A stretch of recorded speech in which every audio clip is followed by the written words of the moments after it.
প্রতিদিন এক লোকের কাজ শুধুই দাঁড়িয়ে থাকা এক ভয়ঙ্কর খাড়ির কিনারায়, আর সেখানে পেতে রাখা হয় মাইন। তার কাজ গভীর এক গিরিখাত থেকে যেন ভয়ঙ্কর কিছু জীব বেরিয়ে না আসে সেই পাহারা দেওয়া। এতেই শেষ নয়, গোটা গিরিখাত জুড়ে বসানো আছে ভারী মেশিন গানের স্বয়ংক্রিয় নেটওয়ার্ক। যতই সামান্য নড়াচড়া হোক, মুহূর্তেই ছুটে আসে গুলি। তীব্র সেই গোলাগুলির মাঝে একটা মাছি উঠতে পারে না। তবে কেউ জানে না এক ভয়ানক সত্য, এই দানবগুলো আসলে মানুষই ছিল একসময়। মূল চরিত্র লিউয়েই একসময় ছিল এক নম্বর স্নাইপার, সেনাবাহিনীর গর্ব, দেশের শ্রেষ্ঠ নিশানাবাদ। অবসরের পর হঠাৎই এক গোপন মিশনে পাঠানো হয় তাকে এক রহস্যময় গিরিখাদের পহরা দিতে। যেখানে পৌঁছে দেখা যায় এক বৃদ্ধ প্রহরী উন্ট ব্ল্যাক এর সঙ্গে। অনেকদিন ধরে একাই ছিল সে, কোনো মানুষ দেখে আবেগে কাঁপছিল সে। আর সাথে সাথে লিউয়েকে নিয়ে যায় এক বিশাল কংক্রিটের ওয়াচ টাওয়ারে। সেখানে আছে সব ব্যবস্থা, খাবার, পানি, বিদ্যুৎ, এমনকি শিকার করার বনও আছে পাশে। গিরিখাতের বিপরীত পাশে আছে আরেকটি টাওয়ার, সেটিও ঠিক একইভাবে পহরা দিচ্ছে। তবে লিউই বুঝে উঠতে পারে না এই গিরিখাত এত গুরুত্বপূর্ণ কেন। উল্ট ব্ল্যাক কিছু না বলে নিচে ছুড়ে দেয় একটি গ্রেনেড। কয়েক সেকেন্ড পর এক গর্জনে কাঁপতে থাকে পুরো গিরিখাত। দুয়ার আড়ালে দেখা যায় কিছু একটা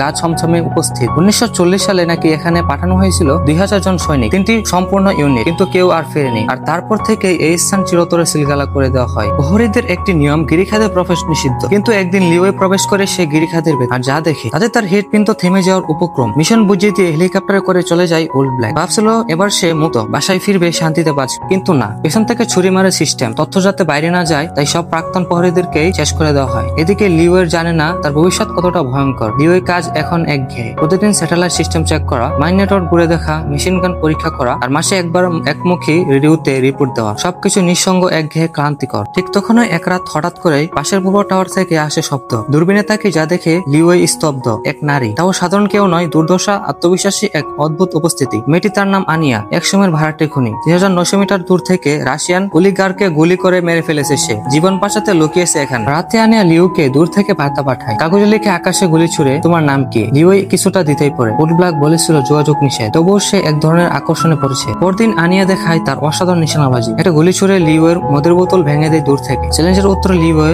গুলি করে তার বোতল ভেঙে দেয়। চোখে চোখে চলে এক ধরনের খেলা, ভালো লাগা আর পরীক্ষা। তবে হঠাৎ আনিয়ার চোখ বড় হয়ে ওঠে, ভয়ের ইশারা করে। লিউয়ের টাওয়ারের নিচে কিছু একটা উঠছে। গিরিখাতের ভয়ঙ্কর সেই দানব হলো মানুষ, যাদের শরীর ফাঁপা, আত্মা নেই, তার উপরে উঠছে। লিউই দ্রুত গুলি ছুড়ে দেয়। আনিয়াও যোগ দেয় গুলাগুলিতে। একসাথে তারা সামলে নেয় প্রথম আক্রমণ। তবে যুদ্ধ থামে না। একটি দানব আক্রমণ করে আনিয়া টাওয়ারে। সে গুলিবিদ্ধ হয়, রক্ত ঝরতে থাকে। লিউই যেন পাগল হয়ে ওঠে। ততক্ষণে তার হৃদয়ে জন্ম নিয়েছে এক অন্যরকম অনুভব। লিউই চালিয়ে দেয় তার মেশিন গান। বৃষ্টির মতো ঝরে পড়ে গুলি। আনিয়াও আবার উঠে দাঁড়ায়। এটা সহ্য করেও চালিয়ে যায় প্রতিরোধ। এই যুদ্ধে একটি শত বাঁচতে হলে একসাথে লড়তে হবে।